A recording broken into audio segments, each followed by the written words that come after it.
Blop Blip Blip Games here, guys, and we're back in map making, and today we're going to continue on our map 1 of many.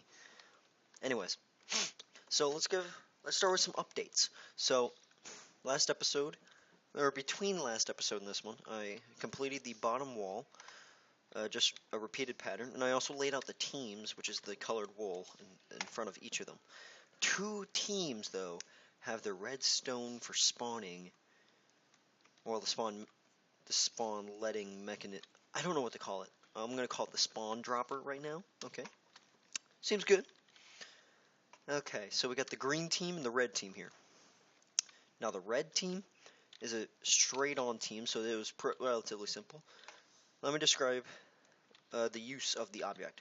So players will spawn like right here, and then drop, and then walk, and boom, they're in, and start fighting. Now, the only problem is nothing, because it's great. Anyways, so let's continue on. So I use a tripwire, which is the red wool that you see here. Now, I put some, this can be more compact, but I made it relatively big for more people to see.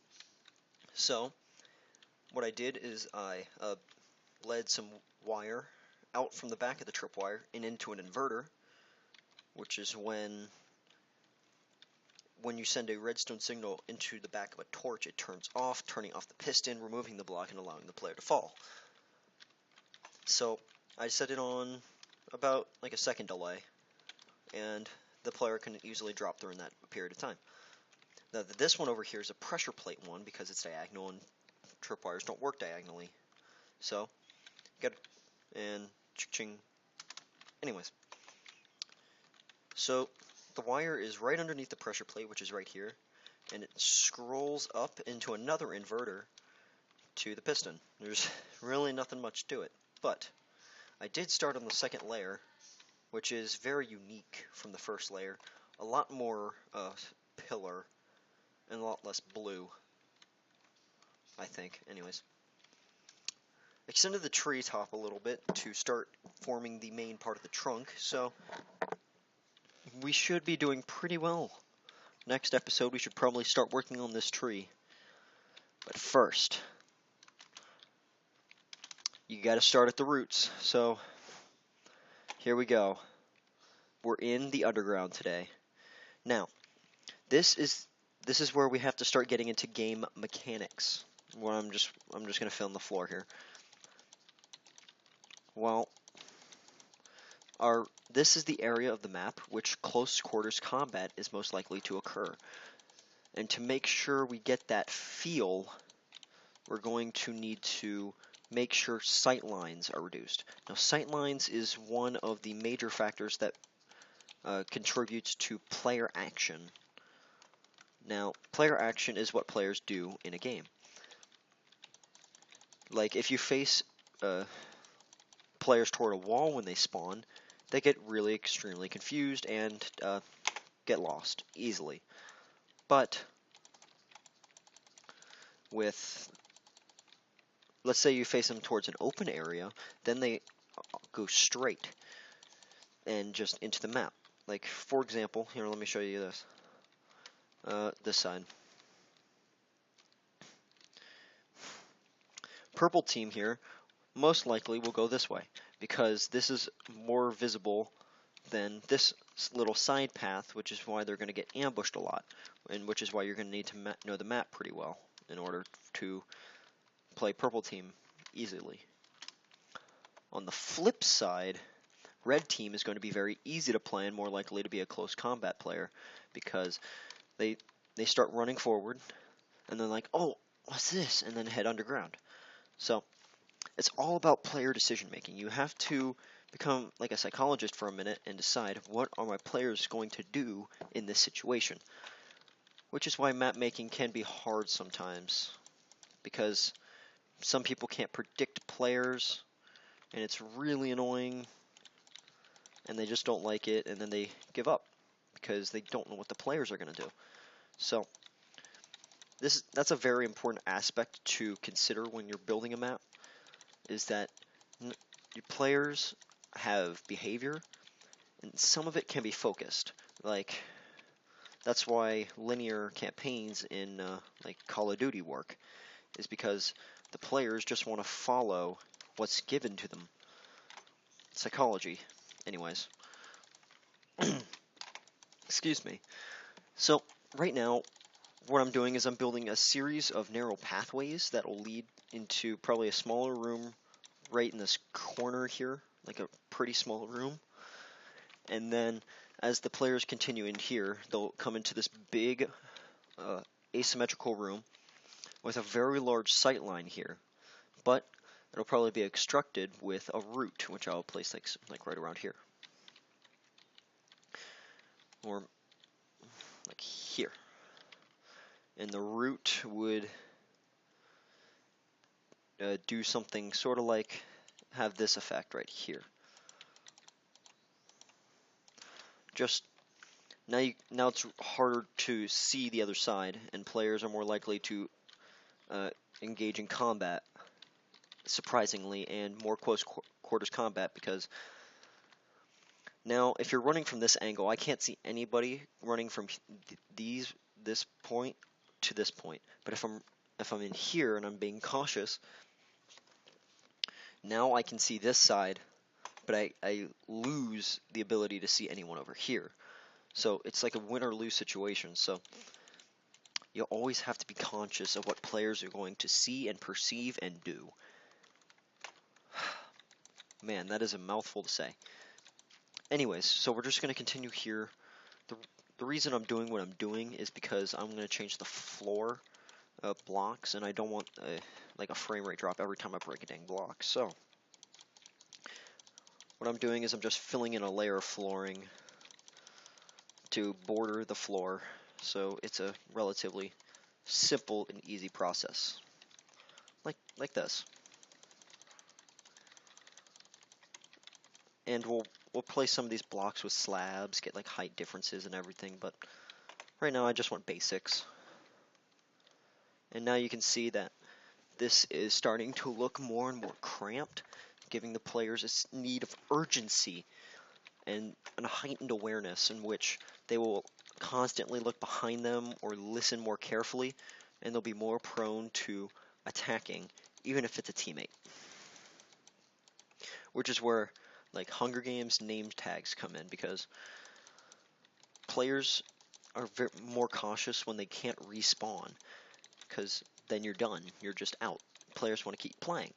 So when you take away their ability to respawn, players are more likely to be slower, move slower, and just ultimately die less and think more, which some maps don't, or some game modes don't usually like, but I find that inspires some pretty good gameplay. Oh, I don't know how to build routes, so we're just gonna guess here. There we go. Looks good for now. And we'll probably put some other things on it, but right now we're doing decent. So with the floor done, I want to incorporate a lot of rock. So we're going to replace most of the walls with stone. Man. Excuse me. Get that. Nope. There we go. And this will take a while, but we'll focus on the floor right now. So this really gives like a feeling of, wow, I am really deep underground. Because just the way everything looks, it looks like you're embedded in the earth from the transition of dirt to stone, which is common in normal place Minecraft, which is why players will be like, wow, this is getting really cluttered down here, because they'll remember other single player experiences in which they'll dig mines, usually 1x2 blocks. And that scares them, because who hasn't had a creeper come up and blow up behind you? So they're always thinking, constantly scared, constantly more aware. And for players that like that kind of gameplay, this will be a fun place to hang out and try and win with. So just always keep that in mind. Now, we just got to, let's just get a little bit more into this room with this dirt and etc. And, okay, torch gonna be broken here. Place back. We'll hide the lighting eventually, but I just need the lighting right now. This is gonna be like a darker place because mobs can't spawn because I set the world to peaceful and locked it. So mobs can't spawn. So yeah. Anyways, so what we want to do is we want to give like this feel on the floor that there are pathways. Someone dug these by hand, and that these are very decrepit. And we'll also need slabs. So now, using what we've got to be kidding. Really? Didn't do that? Okay. Now we'll just break blocks to where we want everything to sort of be in relation, and blocks we don't want to be, or like a one type of block that'll be very prevalent, or like a combination. Like this will be podzol and coarse dirt. So let's go back and place some of the stone brick that we want. Stone brick. And it'll really change how you get a feeling for this map. And then I feel that's a little bit too much stone brick, so we'll replace some of it with some moss. And now we'll fill in some of this with some other materials, and like you. And now you can see that now you start to feel like, whoa, this is weird. You're getting this creepy vibe. And it's because you are. This is just really dark and ominous, especially once I remove the lights. You're just not wanting to come down here. So this will make a very good close quarters fighting arena. So, let's see what else we got here. I don't want to label this entire floor this way.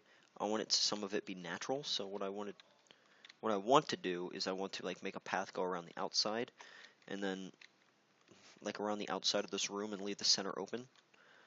So we're just going to like label out a pathway. More of a natural flowing pathway that I see. Nope. This is why we add the buffer. There we go. And now we can dig in here, leaving some of the dirt. Okay. And then we'll just dig around here, like so. And then we'll just finish up the connection.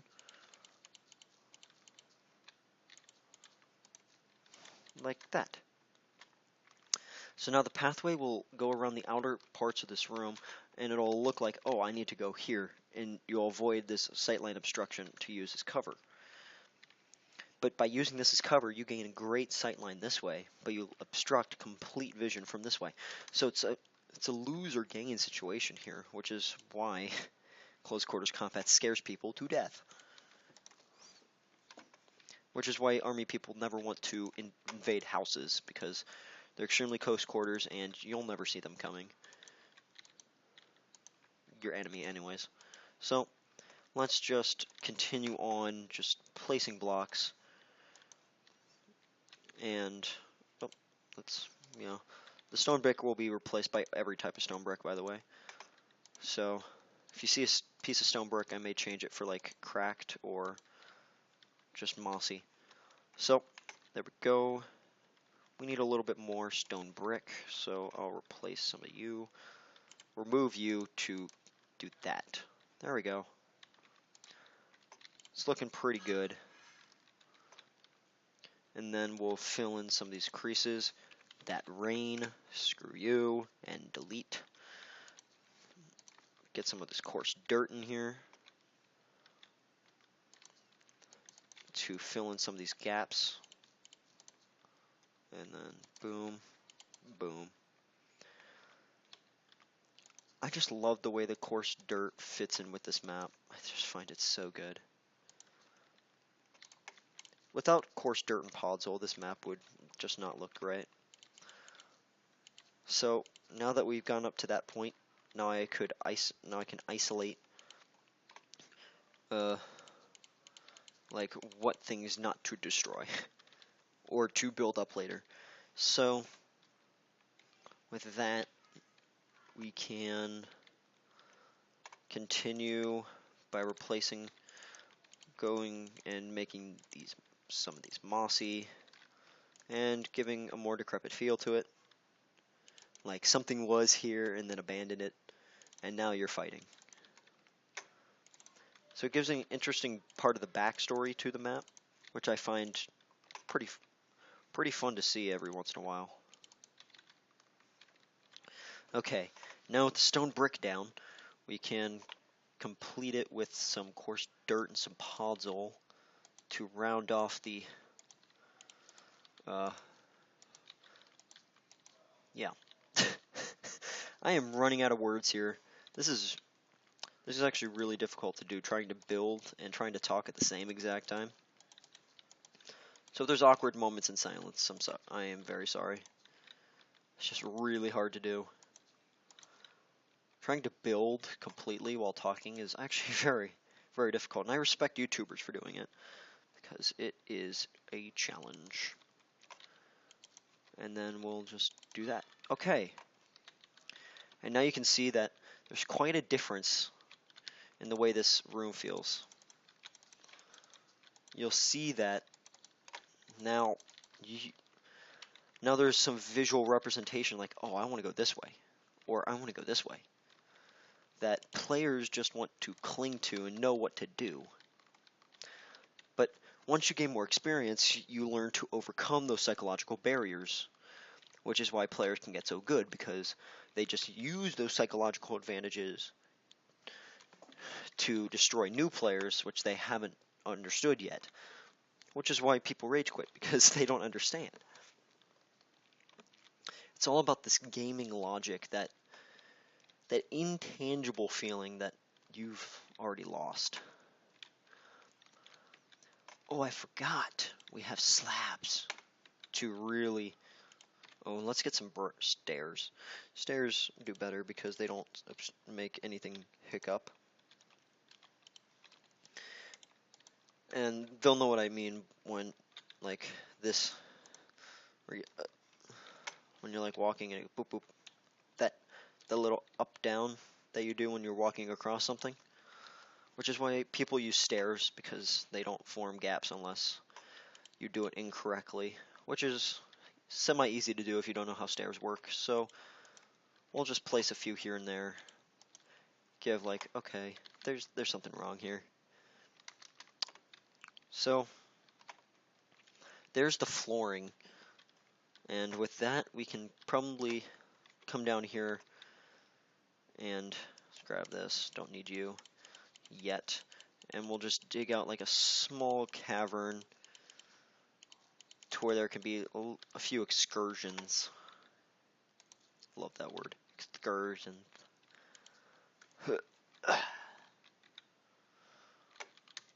Anyways.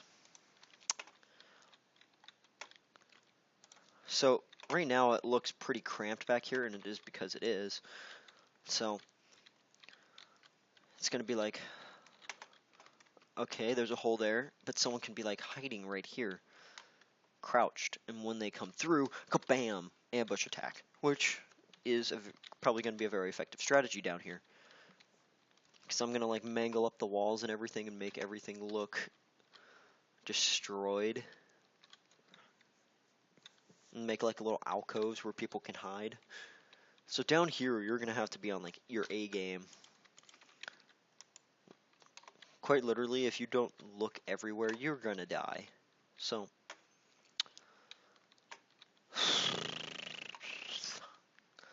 lot to do, lot to do. I want to make this 30 minutes, so stone brick time. But when this map is done, or this minigame, I would really, really like someone to play it. Like, I would need beta testers and everything, but man, would I just love someone sort of popular to just give me a little bit of recognition.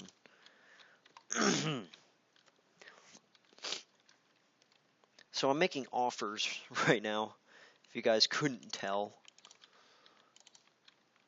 And really, if you want to play,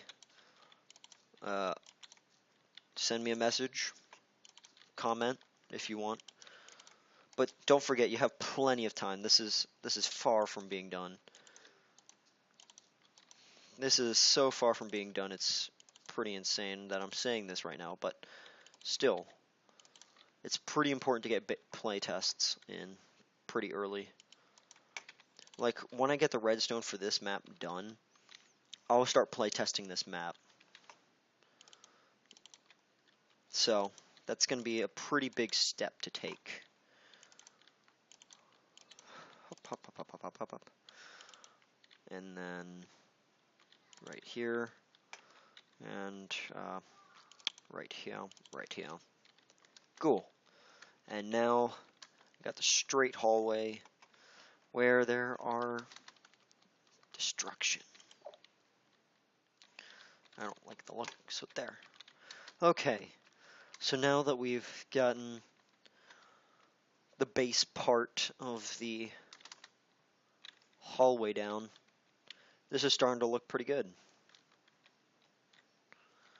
Starting to look like, wow, I should not go down here, but I'm going to go down here anyways.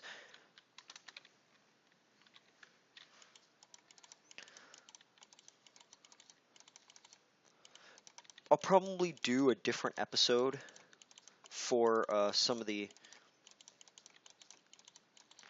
features of map making, like things you need to consider, what players will do. I think I should cover that more in depth in like a different episode, and more explain what I'm building in these episodes. But that's for a different time. Right now, we're just interested in the building here, because this is more of a creative mode sort of thing. Good. And it looks like the stone is pretty decently enveloping this area.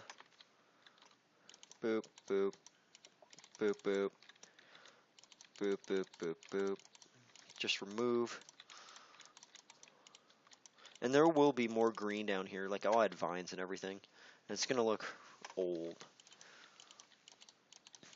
Like, the point of this map, the theme I'm really going for is there was death, but now there's life coming back. And that's sort of symbolic of what the people are going to be doing, or the backstory behind why everything is going the way it's going. So just incorporating that kind of stuff can really add a layer of depth into the map that you really didn't plan for, but that just adds that little oomph to get you into a great category to be in. It looks too square, but I'll fix that later.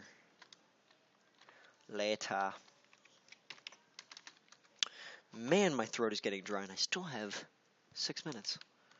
Huh. Okay. We'll start working on the main room here. Just gonna go place it a doodle all on this stuff. No! I want dirt there. I'm gonna place dirt a lot of places in this map. The slabs, I'm not using you. There we go. Bam! Okay. Then we'll finish this wall and we'll leave the dirt there. And then we'll leave the dirt there.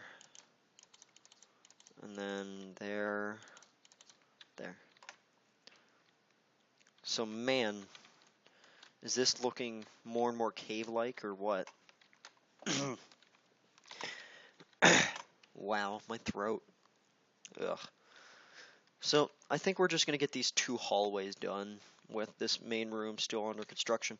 So another key is to make everything look a little bit, well, even in a video game, you still want it to look good. And part of the way you do that is with a little bit of logic. Now, see that I have dirt hanging down here? That means that dirt has to show somewhere.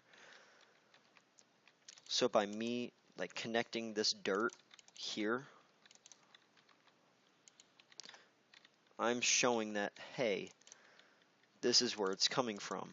And it'll just look more natural, which people will gloss over, but it'll just look right in their minds, which is really what you're going for. Because you want them to be immersed in the realm that you're putting them into. Well, I'm looking for to kill themselves.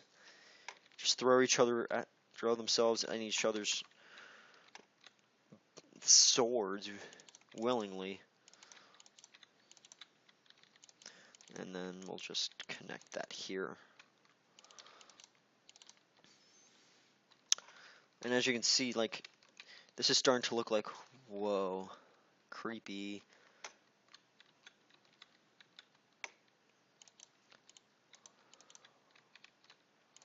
And then we'll just continue this here. Oh, let's go dirt there. And then stone, stone, stone, stone. Stone, stone. There. And then we'll just do that. No, we gotta leave that dirt. There. And now it's starting to look decayed. But what we'll probably do is, yeah, let's do that. We'll add a little bit of holes, and a few holes in the ceiling. So that's underneath the tree, so we're fine. So it's really looking like, whoa. It gives a bigger sense, but you're really still in the same environment. It's a mind trick a lot of people play on players in order to get them to do what they want. It's actually really cool. There we go. No, we got some holes. It looks really big when it's really not. Okay, we'll clear our inventory. So, let me just go over a few things right as we wrap it up. So, a recap of what happened in the episode. What we did between the episodes. We built the wall, bottom, and started on the quarter.